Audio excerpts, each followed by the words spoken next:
Nostalgia.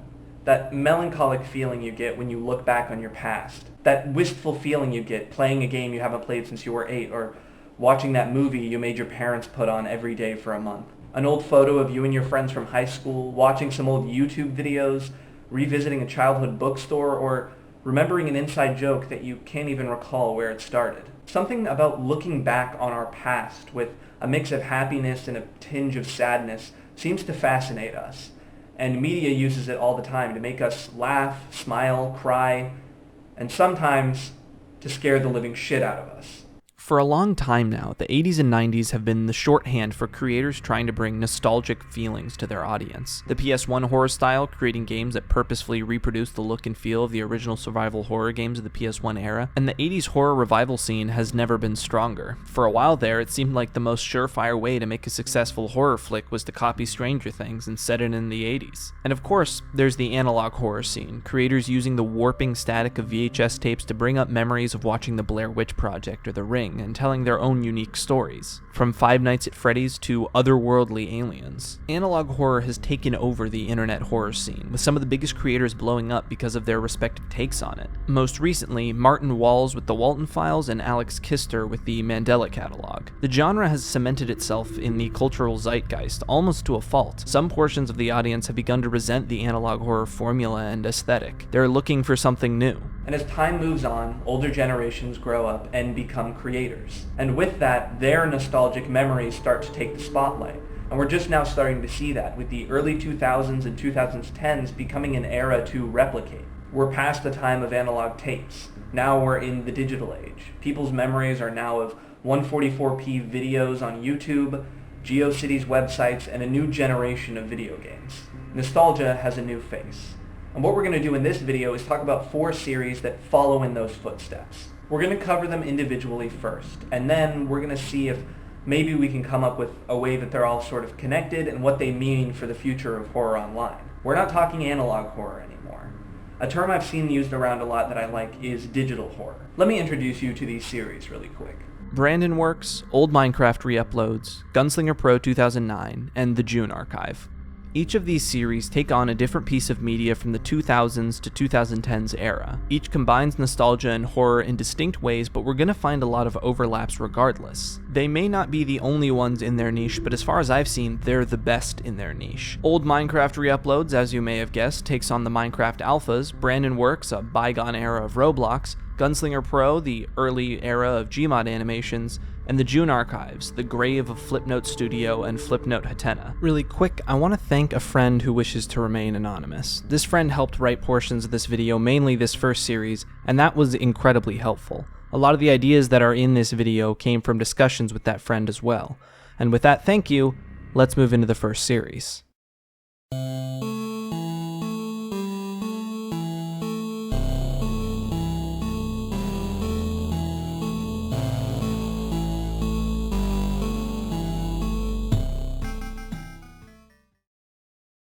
Millions of players are building on Roblox.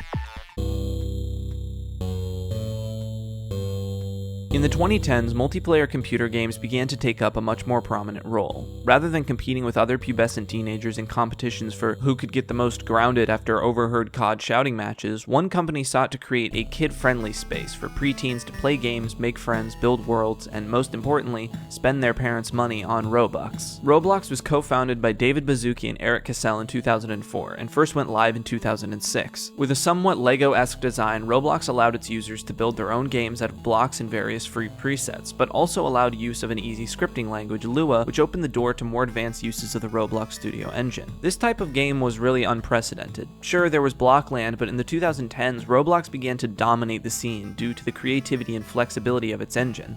Not only was Roblox a place to create and play games, but it was a social community, a place to make lasting friendships. It focused on more collaboration, or building creations together, and unlike more adversarial PvP games of the era, this format was far more conducive for forming bonds with other kids on the platform. But these types of childhood online friendships aren't always permanent. If you had the experience of forming friendships online, you might have run across some people who you forged some lasting experiences with. You messaged each other for days, months, or even years, and then one day, they never sign on again. Your last message is left unread. Do you ever wonder what happened to these people?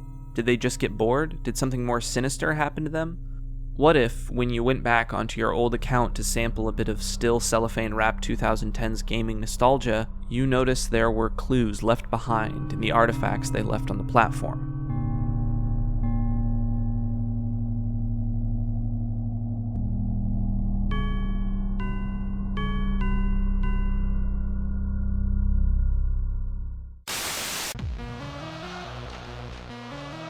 Do a barrel roll. Welcome, punch! The BrandonWorks YouTube channel is first created on January 24th, 2014, but the channel doesn't release a video until July 14th of 2021. It's feasible these videos were filmed around the channel creation date, but for whatever reason were only released to the public now. I'm pretty tired. Think I'll go home now.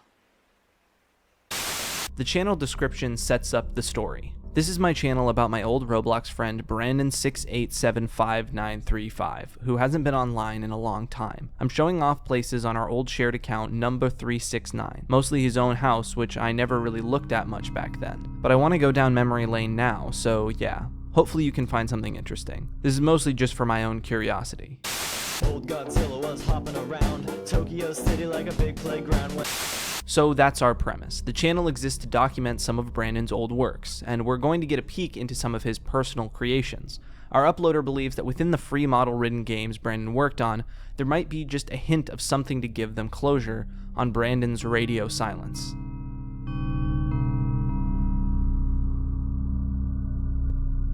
We start off with an unmistakable Windows Movie Maker video reiterating the premise of this archive. Everything about this is perfect, from the font and transition choices to the low-quality black bordered JPEGs to the preserved remains of early XD internet speak. It feels authentically like looking back at old YouTube videos from the 2010s.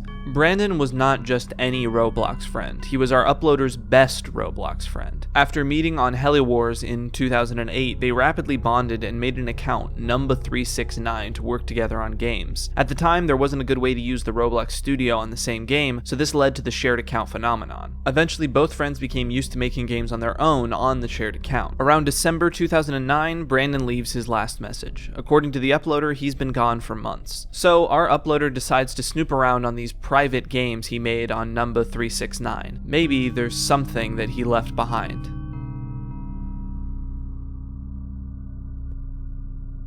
This game was created on February 5th, 2009, about 9 months before Brandon's disappearance. The gameplay is unmistakably early 2010s Roblox. So far, not much has changed from the default preset house Roblox users start off with. We have a forest and the addition of some new building blocks, a series of letters with a few missing, and a little Brandon character. By the entrance, there's a seesaw and a slide. The slide, however, is collapsed. It's our first hint that something might not be right in Brandon's works. Inside the house, a shiny remote in front of the TV warns our player, don't touch too much. However, nothing happens from touching it except revealing that Brandon is still getting the hang of using the building tools in Roblox. There's a yellow sofa and a yellow roof on the house, and we learn yellow is Brandon's favorite color. The player jumps out the window and the video ends. Interestingly, the number 369 account is dressed like a zombie Roblox enemy, a reanimated corpse brought back from the dead. Keep that in mind. This place was only created about 5 days later. The most notable difference in this new place is that Brandon has started to experiment with more free model weapons, toys, and tools. It's what you'd expect from a kid messing around with Roblox Studio. There's also a bouncy house now in a familiar Brandon favorite yellow. The player pans out and we see a floating mansion off the main base plate, a perfect home just out of our reach. But there's still a lot to more see in this video. Most of it is just buggy, lag-ridden tool testing you'd expect from classic Roblox. There's a few more things to note. Some new letters in the letter template are missing, HQR, and there's a cop character by the tool giver disco area, but so far not too much else to note. I couldn't find any info on the removed letters. Maybe HQR or HOQRSTY2 will come in handy in the future for a cipher key, or maybe we just don't have the full picture yet. Let me know if you guys think of anything though. Now back near Brandon's house, we see that he now has some dialogue. Welcome to my house place. I'm still building it, so go easy on me. Jeez. So have fun. He's been filling out the house a bit more with some fun generic free models. In his room, he warns about light bins as they break joints. The purpose of these light bins aren't really explained, but after jumping into one, they destroy our player's legs. The player crawls out the window and reveals a floating TV sitting behind the wall to his room. We don't see what's on the TV screen. So what's with the light bin? We'll need some more clues. Now we skip almost a month into the future, version 5.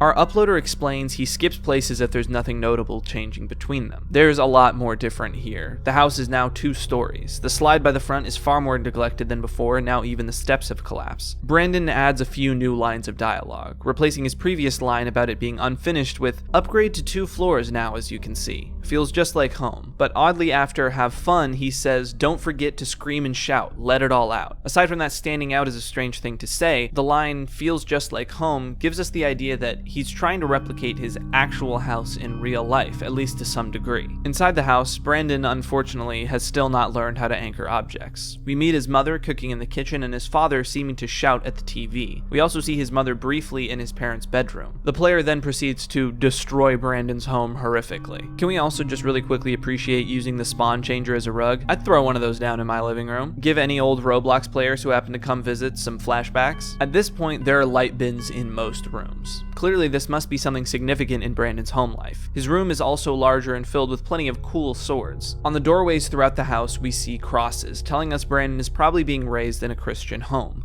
On the TV, we see... Is that MFing VeggieTales? Well, there's some further reinforcement of Brandon's Christian upbringing. Brandon also adds an interesting new line to his dialogue. Definitely perfect for sundowning now. This is an odd line. Sundowning refers to a collection of delirious symptoms in the afternoon or early evening in patients with Alzheimer's or dementia, possibly induced by damage to the parts of the brain that regulate someone's internal clock. It's triggered by limited light and presence of shadows, and people afflicted might have difficulty separating dreams from reality. So why is Brandon mentioning this term? Is he experiencing these symptoms, or more likely is his father experiencing them, and now his room is a place that he shelters during his father's sundowning? Another last important thing to note. By the TV where his father is shouting is a shotgun. Unlike the rest of the extra added weapons in Brandon's room, this weapon seems different, a bit too real. Combined with his father's yelling, there's something more menacing about its existence compared to the other free models. This cements the idea that Brandon's home life may be slightly discordant compared to the happier hues of the virtual world. With this next place, last edited on April 27th, 2009, we get a look into something different. Our uploader explains they worked with Brandon on this obby, a popular level design format on Roblox short for obstacle course. This specific obby was a Valentine's Day gift for BKinger12, Brandon's old crush. The uploader appends this background with, "I know, we were kinda ODers back then." ODer basically means an online dater, a term which describes players who date each other against the terms of service on the platform. The obby is simple, and in the words of a friend, rage-inducingly bad. The only thing that remains of a model wishing Bree a happy Valentine's is a head. Another NPC missing everything but its head and arm states, "Sorry, this place has a spawn glitch," as the game is fairly shoddily put together and the spawn puts the player in the winners section incorrectly. Our uploader explains that Brandon snapped out of the ODer stuff soon after making the game, but the exact context around this is not explained. Finally, we see a few bloopers from the uploader playing through the obby. When these parts are being recorded, Brandon still has a torso, a leg, arm, and head. So why did he lose the other limbs? Here we have another game collaboratively built by the two friends, last edited on April 30th, which depicts another common flavor of game on Roblox, the Capture the Flag game. It's unfinished and very original in the words of the uploader. It was designed mostly by Brandon, and the uploader helped out by adding a whopping 4 trees to the scene. Kind of how a college student might add a succulent to their dorm in a futile attempt to pretend it's a habitable space. This level is deeply unfinished, the player spawning with a sword that is invisible. Interestingly, the attack animations still work, causing the player to appear as if they're punching rather than stabbing. Something about punching rather than a cartoony sword feels almost more brutal. Moving on, there's not much else to the map. The player treks to the other base, captures the flag, and walks back. The emptiness of the map creates this liminal feeling as the player only has the green base plate and the paltry trees for company. Well, there is one last thing. As the player nears the return of the base, they note a floating green brick seemingly randomly hung in the air. Let's keep an eye out for this green motif as we progress. Finally, we're back to Brandon's house. Version 8 was updated on May 2nd, which means we've skipped about 2 months forward from version 5. The skips between videos are getting longer. The first thing we notice is the house has been fenced in. Brandon is becoming more enclosed, losing access to the fun toys and glitchy obby givers of the outside world. In fact, they've been removed entirely. The version number is still stuck on 6, despite the current version being 8. This could mean a few things. Maybe Brandon had the fence added in version 6 and wasn't able to leave the starting area to replace it since then. Maybe he's having trouble remembering what version he's on, or maybe the number 6 has some greater significance that we'll learn about later on. That was a lot to talk about from just a few seconds of footage. Let's see what's inside the house, and now I'm going to need to pause and break this down again. Just from this frame, we can already see significant changes. Firstly, far more light bins, and with them, Brandon's now missing part of his body. Brandon has changed the scream and shout dialogue, explaining that he's also making some other updates for home roleplay. The shotgun is menacingly closer, and Brandon's mom is nowhere to be seen. In Brandon's bedroom, we have a few new additions. A new light bin, and the green block from the previous place has followed Brandon home, and now features the catchy phrase, "Green keeps the place clean." The uploader notes that he thought it would be a regen button, but it doesn't seem to be the case. Like the light bins, this seems to be another mysterious object that permeates Brandon's home life. There's a few more scenes of the player messing around with anchored but still obtainable weapons before noting a missing brick on the roof, which, coincidentally, happens to be by Brandon's father's TV shouting spot. It gives the feeling that Brandon's privacy is being stripped away even in his own room. Moving upstairs, the bedroom is now locked. Considering Brandon's mom was also seen in the bedroom, this might suggest that she is now in there. Whether she's locked herself in or if someone else has locked her in is unclear. The brief bit of Brandon's father we see is much more disturbing, but looks like 2 additional guns, a revolver, and a pistol now decorate the mantle under the TV. Whereas before, Brandon's father's shouting seemed to express frustration, it now expresses terror. The player walks forward to touch the remote, and it looks like Brandon has added a new script to the game. They're teleported to a wooden room with the message, "Touch too much, you're in the dirt room for 1 hour." The player uses a glitched weapon to view outside of this room, and it's an outhouse in the middle of the woods of the backyard. And the player actually confirms the script Brandon added locks you in that room for a full real-life hour. Why would Brandon include something like that in his game? Well, if we're to believe that these house place games are meant to capture Brandon's real-life experiences, it gives us a stark image. Brandon is fixated on not messing with his father's remote because his father seems prone to using very cruel punishments when upset. Brandon might not recognize that this isn't a normal punishment if he doesn't get to interact with other kids and their families, and considering the fence at the start, he might have a very isolated home life. On to the next episode, and it's only gonna get more unsettling from here. We skip forward a bit over a week with the new game. The world is stuck in a somber dawn and is filled with cold fortresses. This is another game that mimics a popular game at the time, brick battle games where you'd fight with various weapons against other players. Once again, like the Capture the Flag map, the weapons are broken. The player has no defense in this world. Another light bin and a green brick. We actually get a bit of green brick lore in that Brandon calls them power objects. The player takes notice of a tall tower where a Brandon NPC is teetering over the edge. The player climbs up to the tower and finishes pushing Brandon off, and as they do, a new Brandon spawns. This Brandon with the name Citizen NPC and no face. Spooky.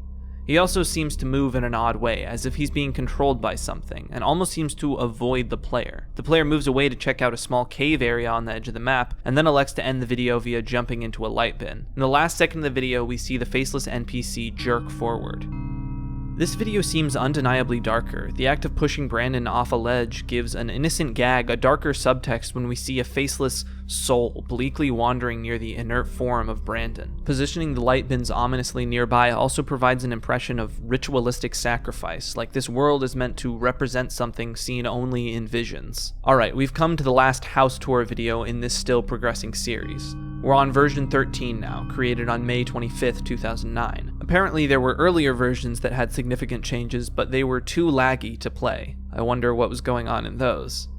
So let's see what... Oh god, that's horrifying. Moving inside, all of Brandon's family seems to be affected by this health glitch. The Brandon by the bedroom door now says, "Now you can enter a dream I had, just go on the bed." And going inside, there's an intruder. The player jumps on the bed with the new "I dreamed about this place" caption, and is teleported to a completely different location. We see this vision of an arid world, shadowy figures slinking around the sands. In the center is a giant pit. The shadows and lighting in this world appear to be glitching, so we see seemingly disconnected silhouettes cast on the ground and walls along with the nameless NPCs. The player checks out a small house above the sands. We can now clearly see one of the shadows is decapitated. Seeing nothing of note, the player dives down into the pit. We see an angel at the end of this pit, and unlike the other NPCs, it also shares the same health bar glitch. Another sundowner here to help. By the angel, there's a box of captured light. The player suggests that the purpose of these light bins is to capture light, an interesting concept considering we know their behavior seems to destroy limbs. Something else to note, if we go with the theory that Brandon's mom is locked in the room, with this health bar glitch, we'd expect to see her health bar glitched as well. Now, it's also possible that this health bar glitch only works for health bars with dialogue, but the don't touch too much dialogue bar doesn't seem to have the glitch, so is it possible she's not actually behind the door at all? She's missing for one reason or another. It also might be hard to catch, but the house's blocks notably have more gaps. It's falling apart. In the final frame, the player walks outside and we see the 6 sign again, but it's moved. Clearly there's a lot going on here, but let's just finish the series out before I analyze it. We're done with the house tour videos, but there's still one more video the channel has uploaded so far. Now we skip back in time to, well, we don't have an exact date, but it's likely around the same month as the previous place was created. This video fully nails what it was like to make quick Windows Movie Maker videos with your friends as a kid in Roblox. It's a bunch of edited clips of our uploader, who we now have a name for, Ozolog1, filming gags together with their friends on Thrillville Park. I'll let this play in the background. While this video is executed perfectly, what'll be important for us to take note of is not the contents of the video, but the dialogue of the friend group in the top left. We can see them setting up for various bits on the video, but we also get a rare chance to see how Brandon acts as a person. I grabbed a few lines of dialogue. This is incredibly hard to read due to the video's compression, so let me know in the comments if you read anything differently. Ugh, BRB real fast, parents saying something. Based on the use of the word parents, his mother might still be in the picture at this point. This is the house I used for my place. Yeah, it's just the default house. It's in my place too. Brandon, I'll join your house place to look around someday. I put so much work, it's really personal. So we have more confirmation that this house place is important to Brandon and likely reflects his real life situation. Trains are scary. This is clearly deep Brandon train lore. Lol, I had a gun in my house, my dad has one next to the TV. Not as cool as the minigun though. Confirmation that the shotgun is real and possibly the other handguns. Aw crap. Don't cuss. That's barely a cuss word. I forgot. It counts. Sorry, it's okay. I am told to be forgiving and pure? Nice? This one is really hard to make out, but Brandon seems to be extra cautious about cussing or saying things that could get one in trouble. His last line of dialogue is especially strange. I am told to be forgiving. Watch your mouth. Sorry, lol. It's alright. So there's some more reinforcement that Brandon seems concerned about others' language. While this is the last video uploaded to the channel so far, we still have one last piece of information. Brandon's Roblox account. You can actually go find it. In his About section, it reads this: if you believe in God's sons, put this in your profile. Don't ignore this because in the Bible it says if you deny them, they will deny you in front of their Father in the gates of heaven. This is the simplest test. If you love God and you are not ashamed of it, copy this and put it in your profile. God will smile at you. Not only does this confirm the religious themes we've noticed throughout the series, but this familiar copy pasta notably replaces Jesus Christ with God's sons. An odd choice for a typical Christian denomination. But now we have all the necessary pieces. Let's fit them together. From what I can tell, BrandonWorks seems to involve two main themes: a child's innocent view towards an abusive home environment and the horror of religious cults. To start, let's take an investigative look at Brandon's home life and the themes of broken childhood. Watching through this series with a critical eye takes on the feeling of wandering through a long since abandoned house. Nobody's been here for a long time, but you can get an idea of what it used to be like by looking at what they left behind. There's an extra layer of separation here, however, because everything is being filtered through Brandon's incomplete understanding, his childlike view of his situation. So sometimes things are a bit confusing or unclear. Let's try our best. One of the things that almost immediately starts becoming apparent is that Brandon's home life is broken and unstable. We see this theme of a broken childhood first represented by the destroyed slide by the front, a reminder of a happier time that's since decayed from neglect. In episode 3, we see a representation of a larger, healthier home floating just past the base plate. A tantalizing fantasy, but out of reach. On a similar note, at the start, Brandon's place includes a lot of toys, a bounce house, and a disco area. But over time, these are stripped away and Brandon is entirely isolated both from the outside world and from outside sources of entertainment. All he has to go off of is the toys within his house, but they don't quite work correctly, and so they just aren't the same. This continues as even Brandon's house begins to break down, with holes in the walls and pieces missing. The motif of deterioration persists outside of the house. Brandon's model begins to lose body parts, and even the game itself seems to be begin breaking down. Brandon's haphazard approach to building his place leads to things literally breaking apart at the slightest touch, and the health bars glitching out feels very symbolic in themselves. On the surface, the family may appear alright, but once you see the larger context, you can understand what they're actually lacking, and on the macro scale, just how close they are to this metaphorical or perhaps literal death. And in a more direct sense, at a certain point, Brandon's mother just disappears. She has either left or locked herself or been locked in that bedroom. Either way, Brandon's home is literally and metaphorically being ripped apart, and one big centerpiece to this appears to be Brandon's father. So let's talk about him. Throughout the episodes, Brandon stresses the importance of avoiding touching the TV remote, and we later see the reason for this caution when Ozolog 1 touches it and is forced into an outhouse for an hour. Calling it the Dirt House makes it seem like a fun name for an exceedingly cruel punishment. Brandon has no frame of reference that what his father is doing to him isn't typical behavior. This is common behavior seen in children in abusive environments. They might not realize they're in a hostile environment until they have the chance to talk to other kids in healthier situations who don't have to face demeaning, painful, or hurtful treatment from their parents. There's other hints of how Brandon's father may be controlling his behavior. Firstly, Brandon is shown as extremely cautious about cussing. That's typical behavior of kids from sheltered backgrounds, but this might not be the only reason. Maybe Brandon would be punished if he was caught playing a game with evil language in it. Maybe he has to tell others to watch their language not just out of a religious background, but due to fear of repercussions. We also see more evidence of his father's controlling behavior regarding Brandon's life. Brandon previously was an deer who had an online relationship with BKinger12, but he snapped out of being interested in an online relationship relatively quickly. Considering his eventual withdrawal from Roblox entirely, this may not have been a voluntary choice. His father is clearly overbearing and a source of anxiety for Brandon, and some of this starts making its way into the design of the house itself. The hole in the ceiling of Brandon's room allowing his father to watch him even in his own room, and Brandon's only dialogue for his father being screams and yells. He portrays his father as aggressive and watchful, and the danger of his father is not unwarranted. If his father's mental state really is as unstable as it seems, the firearms filling the house feel more and more like an accident waiting to happen, and their growing number feels like it may relate to increasing paranoia from his father, which we'll get into more soon. For right now, I want to move on to how Brandon's home life and his father's behavior seem to be affecting Brandon's behavior. To start, some of the dialogue Brandon exhibits is very odd. Green keeps the room clean, scream and shout, let it all out. These phrases almost feel like coping mechanisms, sayings he uses to feel like he has some control or make sense of the unstable home life he's been subjected to. Maybe compulsions he's adapted to help him deal with his anger or frustration or grapple with the feelings of guilt, uncleanliness, or sinfulness that his family may be making him feel. All of this starts to manifest in a much darker undertone that Brandon seems to be struggling with. Brandon's missing body parts almost seeming to suggest that internally he's starting to feel that he himself is falling apart. And then there's the faceless citizen NPC that looks like him and wanders around after he's pushed from the structure, like he's becoming aimless, a faceless shell of himself.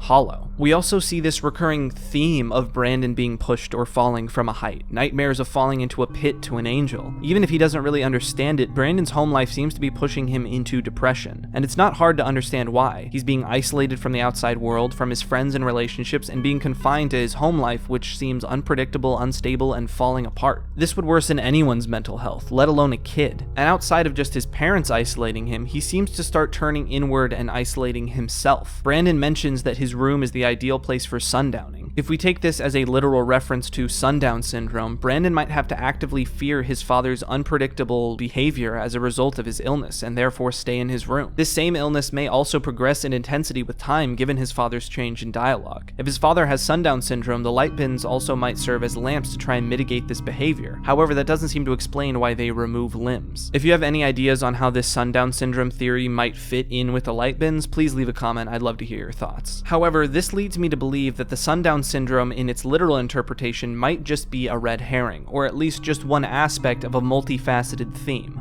So let's talk about the other big set of themes this series explores, tackling a sort of cult-like religious following. I want to quickly disclaim here, I'm not a religious scholar or expert, and this is in no way a condemnation or criticism of Christianity at large. It's not really a comment on most religions. As you'll see as we move on, we're looking at a very specific type of fringe cult-like religious practice. And again, I'm not a religious scholar, but I've worked with my co-writer a lot on this section. They basically wrote like 90% of this BrandonWorks section, and we've talked with some other people about these ideas who may have a more informed background about this type of thing. So with that in mind, we tried our best, and let's talk shop. It's pretty clear that Brandon lives in a religious household. There's a lot of Christian symbolism throughout the series, from VeggieTales, crosses on the walls, Brandon's hesitation to curse, the light bins themselves sharing similarity to a baptism basin, the angel, and of course, Brandon's profile message. But what denomination are we referencing here? The TV is unmistakably a big part of what captures the father's attention. While this could be just an example of a father more consumed with something other than care for his son, it could also hint at the type of denomination we're looking at in BrandonWorks. A lot of clues line up with some sort of evangelical faith. Given the use of the crosses and running with the idea of light bins representing baptism, an emphasis on cleanliness and continually renewing the faith. However, we do start to see more weird, cultish, and supernatural territories of belief, which often comes in the form of cults in either the community or via televangelist broadcasts. It makes me think Brandon's father is being influenced via some sort of televangelist cult leader, and any attempt to draw him away from the source of this teaching is met with strict punishment. There's other signs of this as well. The TV being placed behind Brandon's bedroom wall in a fashion that almost seems to suggest the TV is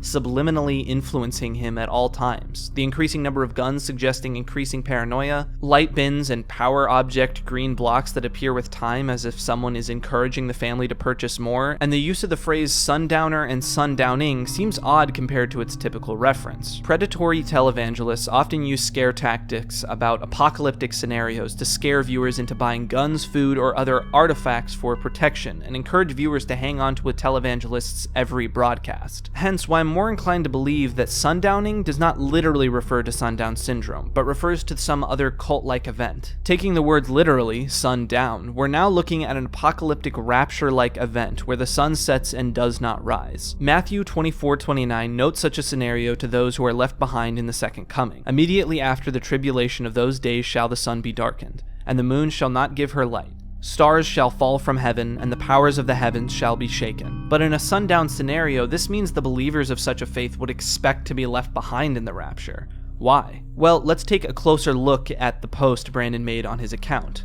We already noticed that God's sons replaces Jesus Christ completely in this post. Whatever denomination this is, it doesn't seem like they're directing worship towards Christ. They're not expecting him to save them during the rapture. So who are God's sons? There's one reference to this phrase in Genesis 6:2. The sons of God saw the daughters of man were beautiful. I know I'm not using based King James Version, sorry. While God's sons could refer to God's chosen people in the Old Testament, recall that the use of the crosses in the household reveals that this is likely a Christian perspective. Given the symbolism of angels in episode 9, let's take God's sons to mean a different explanation: angels. But to become an object of worship, an angel would have to defy God. So we're dealing with fallen angels, the original definition of a demon. These aren't the typical red horns and forked tongue demons of popular Western media. These are older, more literal embodiment of corrupted heavenly power. Worshipping these fallen angels would mean being left behind in the rapture, and so Brandon's family becomes sundowners, people who intentionally prepare for the apocalypse, perhaps waiting for God's sons to save them. To be clear, I don't think this group would think of themselves as demonic. Clearly, they think they're following God's will, as we see in Brandon's profile. But instead of seeing Christ as their savior, they see these angels as the ones who will save them. But from a normal Christian perspective, that would make the whole religion heresy and demonic by nature. It also opens the question as to why they have crosses in the house if they don't see Christ as their savior, but maybe they only saw him saving them the first time and now the angels are going to save.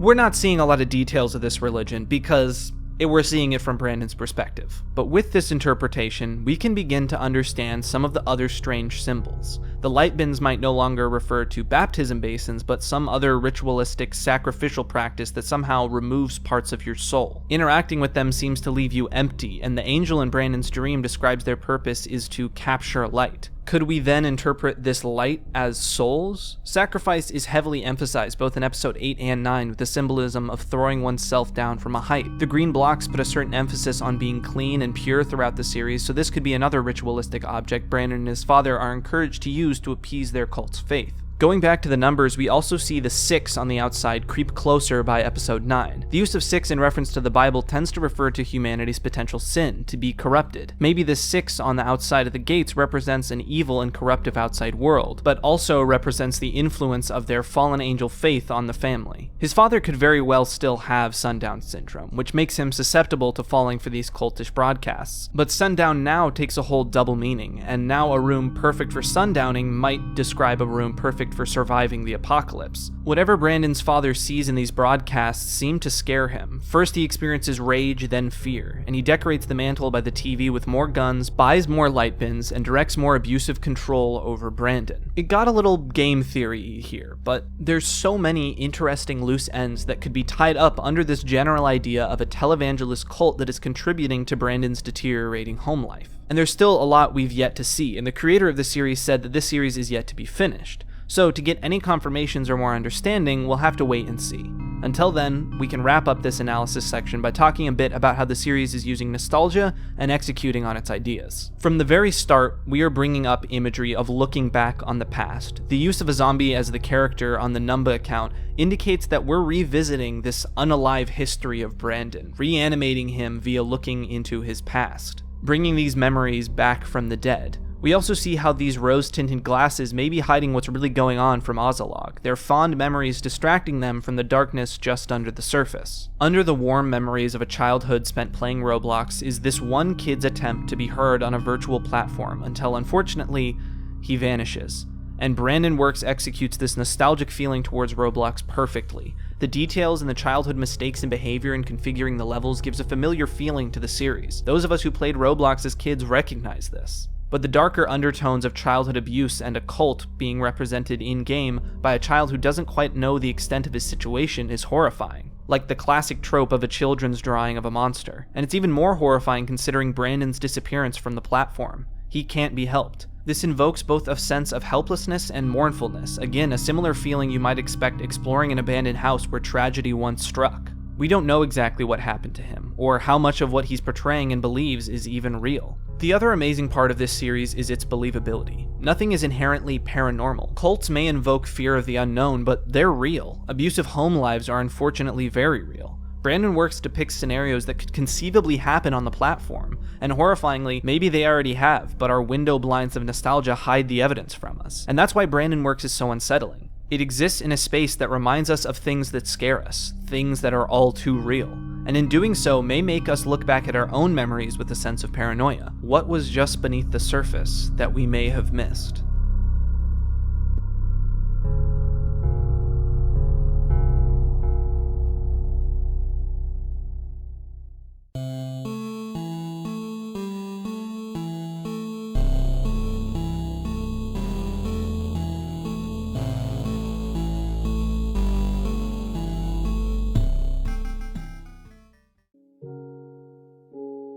Minecraft's alphas. Those cobblestone and grass textures would take anyone back to a simpler time. No hunger bar, no end, running the game on your 1GB RAM PC at 5 frames a second. That one may have just been me. But most people playing video games back in the 2000s will remember when Minecraft hit the scene in May of 2009. Simple to the point, but full of potential. It was a game that appealed to all ages, easy enough for a child to understand, but with enough depth for more developed brains to dig into. Much like Roblox, Minecraft provided a more accessible place for kids to get into gaming, without blood or gore, very tame cartoon violence, and an ability to turn on a peaceful mode, and a focus on the single-player experience, although a multiplayer mode was added early on, protecting kids from the slurs of the outside world. However, even with a game so seemingly harmless, ominous tones and rumors crept their way in, whether it be through direct game design or up-and-coming creepypasta authors typing to their heart's content about the spookiest thing you can imagine at 12 years old. From the terrifying cave sounds that still give modern players of the game pause when they're at level 12 looking for diamonds and are almost out of torches, or, the literal hell dimension with screaming ghost demons who spit fire. Or the more unintended mysteries and odd side effects of the games behind the scenes, for instance the mythic Farlands, a symptom of the terrain generation breaking down, creating eerie environments that only the most dedicated basement dwellers will get far enough to see. That one was mean. Or if you were like me and running the game on low hardware growing up, the Silent Hill-esque fog that envelops you when your render distance is turned down turns the game into an unsettling voyage into the unknown. But the most well-known bit of horror present in Minecraft came from the community. Herobrine, a mysterious rumor of an entity who stalks you even in your single-player world, a carbon copy of the default Steve player model but with white eyes, existing in the peripheral vision. A ghost? A glitch? Any early Minecraft player will tell you after they saw that image, playing the game just felt different. Now, any cave noise or strange piece of world generation was no longer a simple side effect of the game. It had a motive, a source, a sinister origin. Sure, Herobrine probably wasn't real, but only probably. Especially back then, the game was technically smaller but felt so much bigger, and as a kid, in your undeveloped frontal cortex, anything was possible, despite it probably just being your imagination. But what if you were right? What if there really was something going on back then? Maybe it wasn't just a glitch, a fluke. What if there really was something in the game with you? Something below the surface.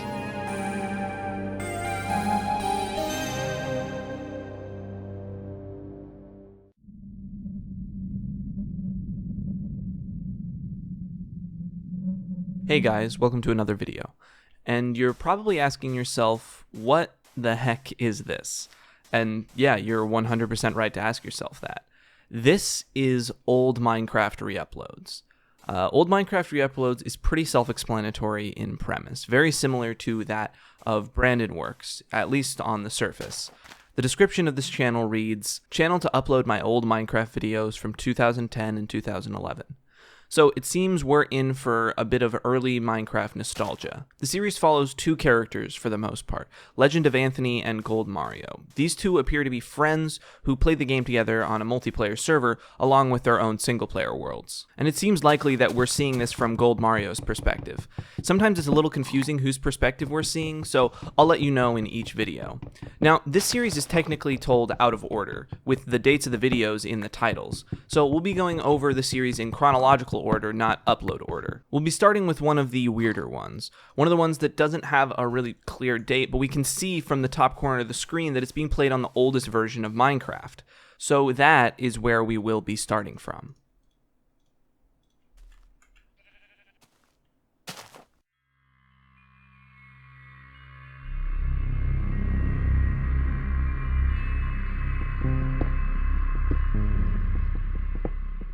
Our first episode has no description, and we can't really draw a lot of conclusions from the title, so we'll just jump right in. For reasons that will be clear soon, we can tell that this video is from the perspective of Anthony. We start with some standard Minecraft Alpha gameplay, digging around in the darkness of a cave, but suddenly we cut to blurry and distorted footage of Anthony in a foggy enclosure, stone walls stretching into the fog. Clearly, this was not generated by the game. Someone made this place. Anthony presses forward and reaches a massive wall made of fences. The screen goes dark, and we see what first appears to just be gibberish appear in the chat, but there's no name for a user to be sending this message. Running it through a ROT13 cipher, we get this message. "You never really were the nicest person, Anthony. Quit lying to yourself." There's something else before that though. Something that appears so quickly you may have missed it. This shape suddenly right in front of him. The top of another player's head. We don't get a good look at what this character looks like, but we know that Anthony is not alone. Our next entry in the timeline is Other, apparently connecting with the last video. The description tells us this was recorded on September 14th, 2010. Random footage I had lying around of me and my friend chatting in a server, a bit corrupted as you can tell from the quality. We see the perspective of Gold Mario as he and Anthony talk through the chat. It's not exactly clear what the context of their conversation is, but things don't seem to be going well for Anthony. Gold Mario attempts to comfort him, but whatever is going on, Anthony is getting worried. Whatever it is that is affecting Anthony, is it possible that this is related to the strange happenings in Other 2? Perhaps the event itself, or whatever past the encoded message seems to be alluding to. Considering these are the only two videos with the Other titling, it would make sense that they would be connected in some way. But we still don't have enough information to really work out what's going on here, so let's move on. This video is where things start to get a little more normal, and it was the first video uploaded on the channel. The description tells us that this was originally made on September 20th, 2010, a base that I built when I first started playing. Looking back, it's pretty bad. There weren't even beds yet, so I had to use wool. Judging by the first-person narrative of the description, we can gather that this is Gold Mario's perspective. The majority of this video is just complete nostalgia looking back. The old textures, music and sounds, bulky chests, and blocks of wool in place of an actual bed. It's pretty peaceful and a real blast from the past. When he shows us his mines, however, something seems a bit off. Now, this could just be me reading too far into this stuff, but the majority of the characterization and acting we get from the player is how he plays the game. And watching enough Let's Plays and playing the game yourself, you start to pick up on subtle cues. To me, it seems like he's almost surprised entering this area, like there's something he wasn't expecting. Is it possible something's been tampered with here? He re-enters the mine from outside, and we see one split-second frame of the screen going black and his health down to just half a heart. Gold Mario is not safe. He turns a corner and we hear very fast mining and a split second of blue pants at the end of a tunnel before it cuts away. Yet again, a brief moment showing us that the player is no longer alone, even in the safety of their single-player world. Whatever was haunting Anthony appears to be haunting Gold Mario as well, and as we'll see later, it may have spread to Gold Mario because of Anthony.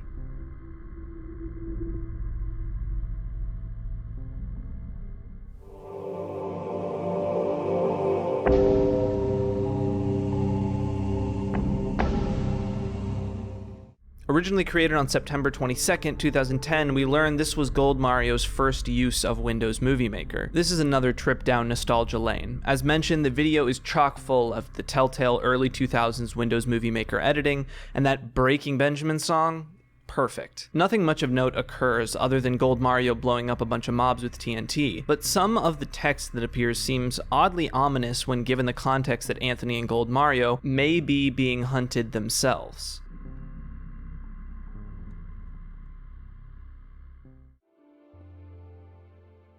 Originally dated to September 26, 2010, we follow what I believe is Gold Mario as he explores some really cool and weird cave generation I found in Minecraft. Like most of these videos, it starts pretty normal in the beginning, just footage of someone exploring some caves. However, the music abruptly ends, clearly startling Gold Mario. The sound of a breath plays, and Gold Mario hurriedly exits the game. This sound is actually an unused sound in Minecraft's game files. Yet again, it's reinforced that he is not alone in this world. But in case you're not convinced, at about 18 seconds in, if we pause, we can clearly see the silhouette of a zombie? I don't think so. The arms seem to be down by its side. This is the figure, the other player that seems to be following Anthony and Gold Mario. As an aside, one thing I really appreciate about this video and the series in general is the acting on display here. It's not traditional acting, but the way you can tell what reaction the player is having by the way the mouse moves is so cool and feels very relatable. Being deep in a cave, running out of torches, and hearing one of those cave sounds before you were really used to it and closing out of the game because it was that creepy, very accurate.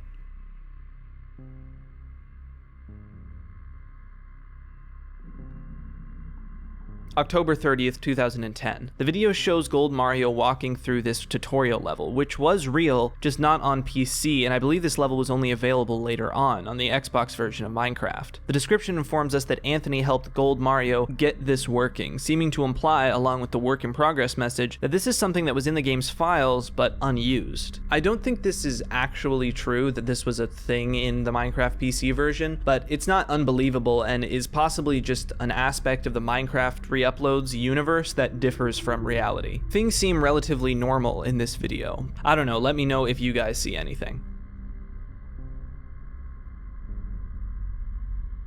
November 3rd, 2010. The description informs us that we're finally getting back to the perspective of Anthony. We see Anthony building while he plays music in the background, but seems oddly drawn to a cave entrance that sits not too far from him. He wanders closer, but pauses before entering and turns off his music, seeming to get up from the computer for some reason. When he does, we can see the fog of the low render distance encroach, and we hear footsteps as something appears just behind the pause menu, and then slowly backs away. Anthony gets back to his computer and begins to explore the cave. One odd thing to note is that when he enters his inventory, his player model is missing.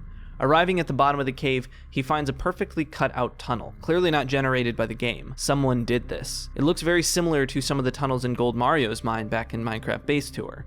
Is it possible that Gold Mario never actually made these tunnels, and that's what surprised him? Continuing, Anthony reaches the end of the tunnel and finds a pit that goes straight down.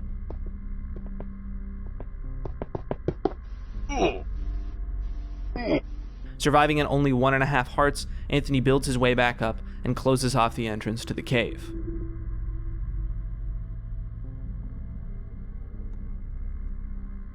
Judging by the title, it seems that this video is from Gold Mario's perspective, for the purpose of being shown to Anthony. The description dates this to November 5th, 2010, only a couple days after Anthony's encounter. Aside from that, it just says delete it. The video starts from the menu, and we see Gold Mario select World 2, and when he enters, it's Anthony's world. It appears that Anthony has sent Gold Mario his save file to show him what's been happening. When he loads in, he's in the exact place Anthony was at the end of the last video, meaning Anthony hasn't touched the save in days. It's also now night, which means it's possible Anthony sat in that corner for a long time before closing the game. Gold Mario, seemingly unsettled by the dark fog surrounding him, attempts to turn up the render distance, but it's strangely stuck on tiny. So he enters the sealed cave for himself. Once inside, he finds that there's a lot more than just a single pit. The entire cave has now been littered with perfectly cut out tunnels, holes, and pits. We see Gold Mario navigate carefully around them, apparently knowing the danger of being knocked into one. Aside from a couple creepers, the place is oddly empty, just filled with intentionally made holes and mine shafts going on endlessly. A cave noise plays and Gold Mario exits the game yet again. This experience seems to have rattled him enough to tell Anthony to simply delete the whole save file. This is the most recent upload on the channel, and considering it's now the beta, the most recent chronologically, also being dated to December 29th, 2010. At the very start, we can see a part of a conversation between Anthony and Gold Mario. This appears to be Gold Mario telling Anthony to delete the world he sent him. These messages likely weren't sent long after Gold Mario recorded the video. So why the time skip from November 5th to December 29th? Have they just not spoken since then? Not likely, since we see that Anthony appears to be writing a message as he's looking, and Gold Mario is just sending one. Is he looking at an older message? Or is it possible that these dates aren't entirely reliable? These are re-uploads after all, so the file dates are likely just referencing when the video was initially uploaded to YouTube and not created. It's possible we can't really trust all of the dates on these videos. Moving on, Gold Mario tabs back into his world in beta Minecraft and starts showing off his brand new TNT mob grinder, very similar to his TNT Pwner setup from a few videos ago. Things seem to go as normal until one clip cuts to Anthony hiding under a dark overhang at low hearts, diamond sword in hand. He seems on edge, and the little we get to see of where he came from looks suspiciously like the caverns from earlier, very symmetrically cut out. Outside, the world is filled with mob drops. If you've ever used /kill all in the game before, you'll know what this means. Something has killed every single mob at the same time, leaving just Gold Mario. He quickly makes his way back to his base and into an underground rail system he's set up, speeding him to another area of his base. You can tell from his movements, he's tense. In this new area, there's another entrance from the outside, and at one point when Gold Mario looks away, there's an incredibly fast sound of someone building, and when he looks back, the entrance has been blocked in. Someone is cornering him. He rushes back out and speeds back to his base, and the video ends. And as of now, that's the last update on old Minecraft Reuploads.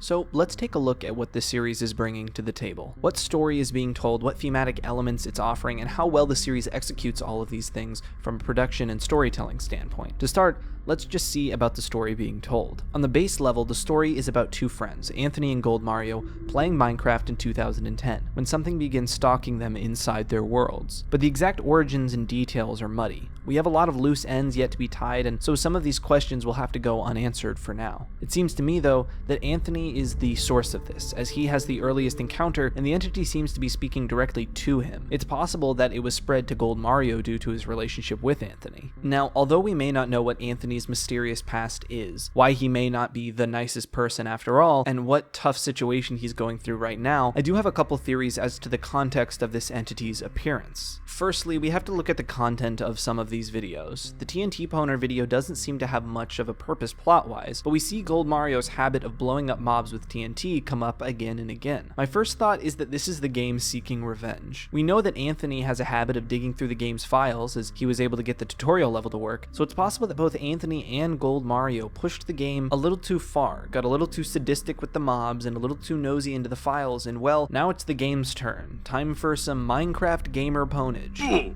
While I don't think this theory is likely, it's built on some of the only context we have about anything. The other idea I have is based around Anthony setting up the tutorial level as well, but a little more focused on that aspect. We also hear sounds in the series that were in the files, but went unused. Is it possible that Anthony accidentally unearthed something in the game's files while digging around? that much like the alien in The Thing, something sat dormant and was only able to spread once it was thawed out. Somewhere in the code, this rogue entity. The encoded text does appear in a similar way as the work in progress message on the tutorial level, possibly creating a link there. What if the text accusing Anthony of never being the nicest person is guilting Anthony for his part in unleashing this thing on Gold Mario? After all, we see more often than not that Gold Mario is on the receiving end of the entity's haunting. Again, I'm kind of grasping at straws here, but there's not a lot to work with plot-wise, and what other function is there for including this tutorial level that we specifically point out Anthony helped with? Maybe this isn't the first time he's screwed around with the game's code. The final theory I have, and I think this one is probably most likely, but probably the most expected. Whatever this thing is, it's coming at Anthony for some past grievances, and is now haunting the game. More specifically, it could be an alternate Herobrine origin. If you don't know, Herobrine's initial origin was that it was Notch's dead brother who now haunts the game. Notch didn't have a dead brother. Maybe we're looking at a dead acquaintance, friend, or enemy of Anthony who Anthony wronged in the past. It's a fairly cliched trope at this point, so it's not an unbelievable idea. And they seem to be hinting at the Herobrine character. The dark blue pants, the dark top of the head. It seems like this is just the Steve player model, and we know Herobrine is exactly that, but with white eyes. But it's also entirely possible it's just baiting us or alluding to Herobrine, but is in actuality none of the ideas I've posited so far. Again, story-wise, we don't have a lot. Even the dates of the videos are in question, but that's kind of part of the reason why I like it. It keeps it simple, mysterious, and I want to talk about all my favorite aspects of its execution, but first, what does it bring to the table thematically? On some basic levels, the series hits us with some pretty unique versions of classic horror foundations. Paranoia and the fear of being watched, isolation, and the biggest, shattering your sense of perceived safety. Think about it. Our characters, for the most part, are in a single-player world, and that provides you a set of rules you understand. Nobody else can join your game, not other players, not admins. You are alone, meaning the only danger posed to you is that of the NPC mobs. You have an understanding that you are safe here, without outside interference. And then suddenly, telltale signs of human intervention begin cropping up, things that couldn't happen without there being someone else in your game. And so those rules of safety, that sense of security, is now shattered, leading to the paranoia. The characters are constantly looking behind them, jittery hands jolting the mouse left and right, on the lookout for whatever did these things in the first place. It's a classic home invasion story, but in the digital world. And specifically for this series, we know that because it's breaking the established rules that other players should not be able to join the game, we have no idea what the rules are now, what this thing can do, what is it trying to do. And there's the fear of the unknown. What's so great about this, though, is the fact that it's doing all of this without using tropes of regular horror media. Instead, it's using things specific to Minecraft and utilizing it for environmental storytelling. For instance, using these specific types of tunnels. People who play Minecraft can tell the difference between regular cave terrain generation and the works of a player strip mining. And by placing this imagery in the proper context, it creates something eerie, the marks of another player when you should be alone. All done in a visual language that is specific to the game it's using. But now we're getting into the execution side of things, so let's do that. The first thing I noticed when watching this series is how accurate it is at presenting those old versions of Minecraft. I believe it's using a mod and not actually being played on these versions of Minecraft, at least not all of it. And if you look hard enough, there are some things that if you're an expert on when certain things were added to the game and how things specifically looked in older versions, you may notice some inconsistencies. But for most people, you can watch through this whole thing and it feels completely authentic all the way through. And that's really important. Keeping that sense of immersion is integral to scaring you. What it also does is effectively bring the nostalgia factor, at least for those of us who played Minecraft back then. And it's not just about reminding you of the past, it's about bringing your headspace back there too. I've been playing Minecraft on and off since 2009, and one of the biggest parts of my experience with Minecraft in the early days was the Herobrine urban legend aspect. When my friends and I would meet up in real life, we'd share spooky stories of things that had happened when we played, what worlds we had thought Herobrine might be in. I even tried to start a Herobrine Hunters group server, attempting to hunt down the elusive legend. Back then, we didn't know as much about the game, and our young minds ran wild, and I'm sure other people can relate to this. It felt like Herobrine could actually exist. And so, by taking your mind back to that time, this series isn't just using nostalgia as a fun coat of paint. It's literally putting you back in a state of mind where you were ready to believe in this exact kind of thing. It makes the whole series 10 times more believable just by setting it at this specific time. It's letting those rose-tinted glasses distort your perception of the reality the series is presenting, taking those sepia-tone memories and using them against you to scare you. It's such an interesting phenomenon, and it's the reason I feel like this series stands out so well on its own. It never pushes its luck too far, besides maybe Other 2. Everything else feels like the authentic 2010 Minecraft experience. It's authentic so that it can be believable, and it's believable so that it can scare you. fantastic. Lastly, I want to bring up a couple more things that this series does really well. Jump scares and setup to payoff. First, this series does an amazing job of paying off things that were set up earlier. For instance, the long tunnels we see in Minecraft Base Tour becoming a recurring theme, or my favorite, how Anthony gets knocked into the pit in castle construction, and then when we see Gold Mario go to the same place, he's surrounded by pits. Now we know what can happen, and it builds tension as we see it escalate, and it keeps us on edge. It's really great. Lastly, its use of jump scares, even though it doesn't really have them in the traditional sense. But it does create the same effect, that sudden rising tension, the heart rate increasing scare in a much more creative way that yet again utilizes the game itself. There are multiple times when you hear this incredibly quick block placing sound. I think it's best shown in Minecraft castle construction. He's standing over this pit after slowly building the tension through this dark tunnel, and then suddenly there's this rapid sound coming closer, but it's not really loud. The part that's scary is that you know what it means. Someone is getting closer. At the same time, the pace is so incredibly fast, it can't be human. And there it goes back to what we were talking about with terrain generation. You know the rules of the game, and yet this thing is taking them and twisting. You have no idea what it's capable of, but it's certainly not constrained to the systems of the game as you've come to know them. And all of this is communicated in a split second of heart-pumping panic. I am just continuously impressed by the series' ability to effectively scare the viewer in unique and non-cliche ways, all the while keeping an intriguing atmosphere. It is a fantastic example of this new wave of digital horror.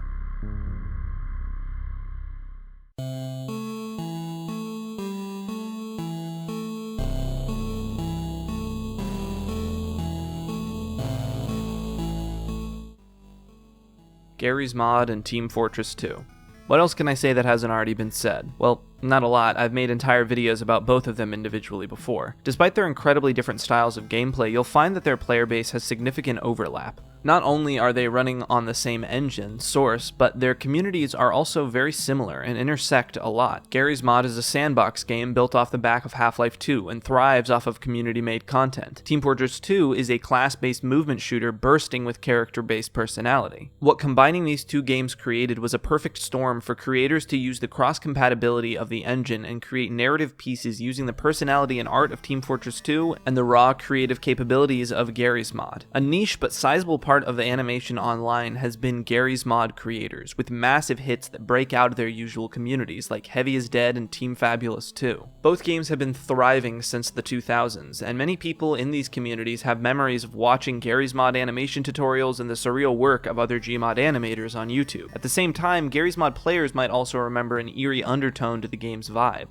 one that has been compared before to things like liminal spaces. Empty multiplayer maps feeling almost post-apocalyptic when you're alone, and the dark draw of things like the Construct Darkroom. And from the earliest ages of Garry's Mod on YouTube, spooky content was being created, like the classic You Need Me back in 2011. Especially of note is its use of body horror, which will definitely come into play later. This spooky factor led to the creation of multiple ARGs and horror web series based around Gmod, many times using nostalgia as a part of them. But more often than not, they were made using assets and imagery from Half-Life 2, the game Garry's Mod was built on. But it was only a matter of time before the crossroads of Team Fortress 2 and Garry's Mod were utilized, and it just so happens that that is really good. Gunslinger Pro 2009 is a YouTube channel that was created on June 13th, 2017, the same day of its first upload. Unlike many of these series, nowhere on the channel does it explicitly tell us the premise of its existence. We have to basically infer it from the content itself. The channel started relatively slow, making one video in 2017, another in 2019, and then picking up starting near the end of 2020. Despite its lack of explicit information, we can gather a few things from what we see. The Gunslinger is a weapon used by the engineer in Team Fortress 2, and the channel's icon is the engineer, so we can assume this person is a fan of that class in the game, but more importantly, uses the engineer to represent himself. A cursory glance of the content on his channel gives you a good idea of what type of channel this is. Some short TF2-based Garry's Mod animations, some tutorials on the game. This is a pristine time capsule of Garry's Mod-related channels back in, well, 2009. But the horror concepts and story elements of this series will become much clearer as soon as we get into the videos themselves, so let's dive right in.